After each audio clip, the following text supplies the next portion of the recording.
Hello, everybody out there on YouTube. We are the middle-aged guys. We bullshit about nothing. This particular video is going to be about the fact that the Advertising Standards Authority in UK, in the United Kingdom, how they had brought up, they were investigating false advertising charges against No Man's Sky. And in an unforeseen turn of events, they actually found No Man's Sky not guilty of any sort of false advertising. That's what we're going to talk about. I'm the Reverend. The theme here. Great, Mouse One. Now, okay, there's been a lot of drama about No Man's Sky and Hello Games and Sean Murray, the CEO of Hello Games, and the fact that it was set on a hype train going all the way into the stratosphere and without any fucking breaks. And then, the thing is that hype train built up for a full 3 fucking years. And nobody had any foresight to go ahead and slow it down or say, what the fuck is this game about, really?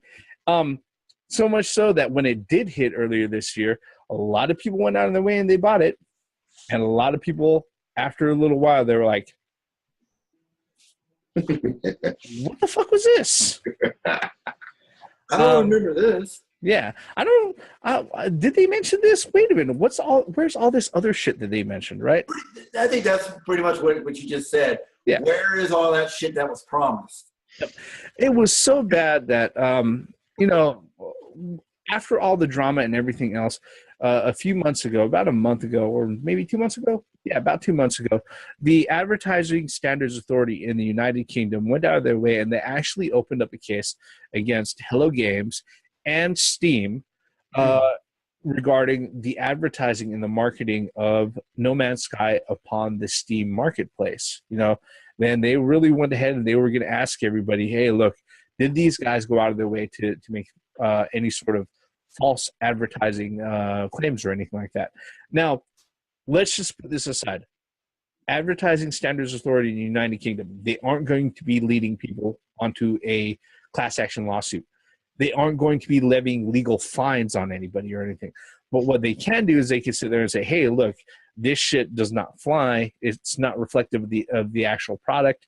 You got to change what you have there, and you got to rearrange everything that you have presented. That's pretty much the extent of their power.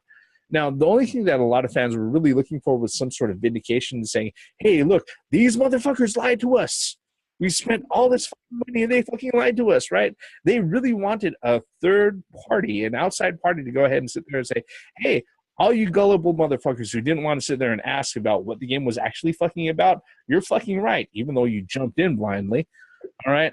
But it turns out ASA was like, no, they did nothing wrong. Wait a minute. Was No Man's Sky an ID? What do you mean? Individual development game? Hello Games, they are indie developers. Now, Indie development, yeah. Yeah, the biggest difference between No Man's Sky and Hello Games and a lot of other stuff that shows up in like PSN and Xbox Live and on Steam was that Sony went ahead and they picked up the marketing for No Man's Sky. They're the ones who really pushed for it to be sold at a full $60. Yeah.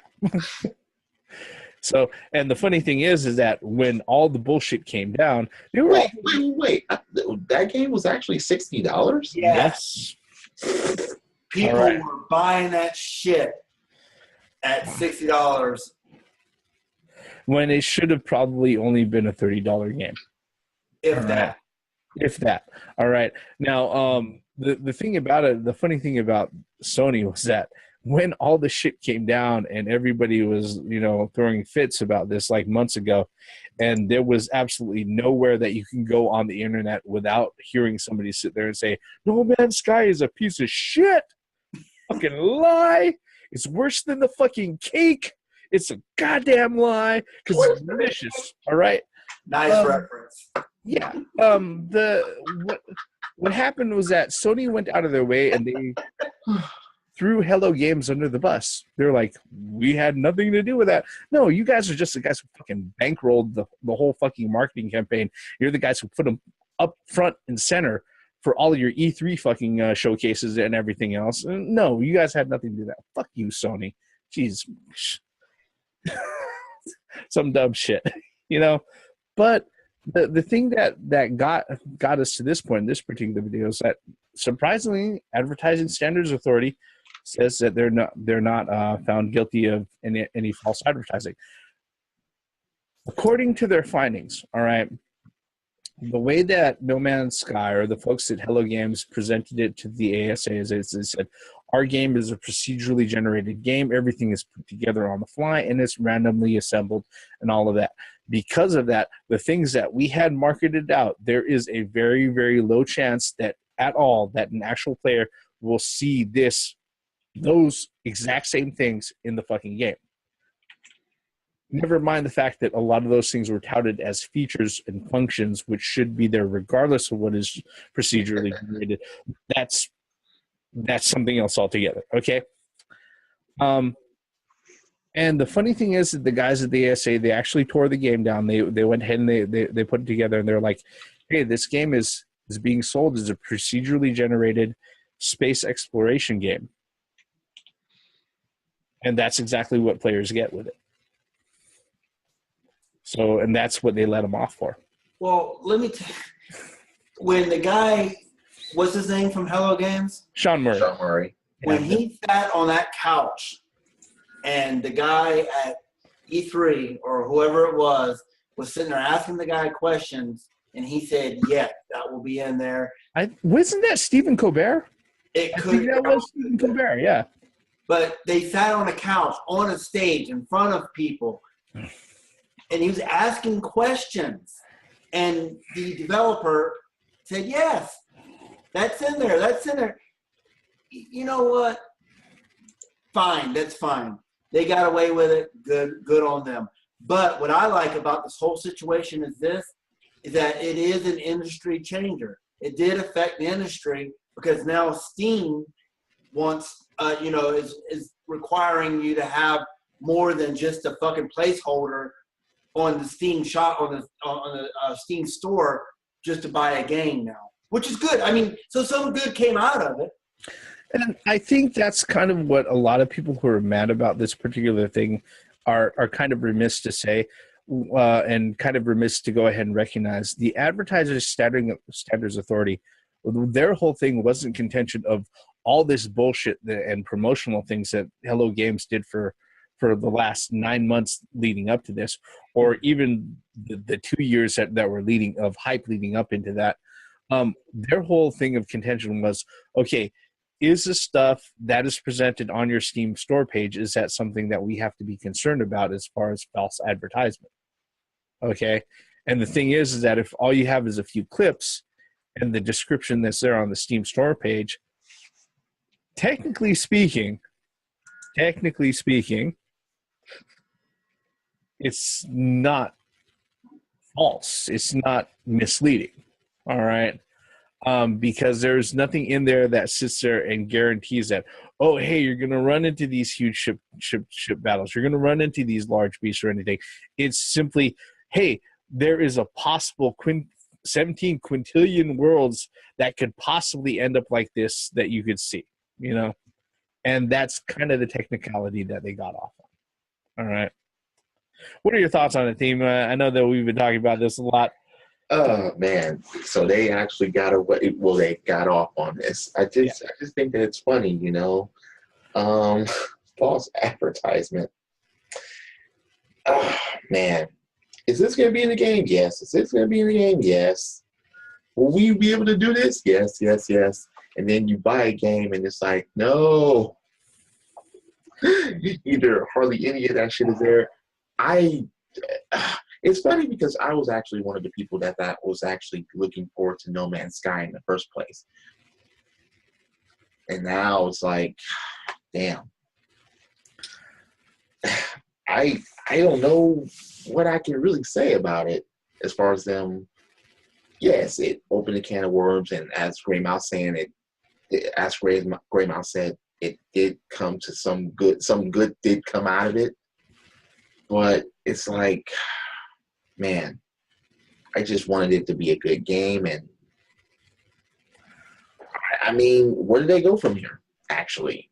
Well, actually, a patch went out here in the last week. that Yeah. kind of sort of fix DLC. things. So DLC. No. A game patch. No Yeah. DLC. Actually, I don't know. There very well may have been DLC.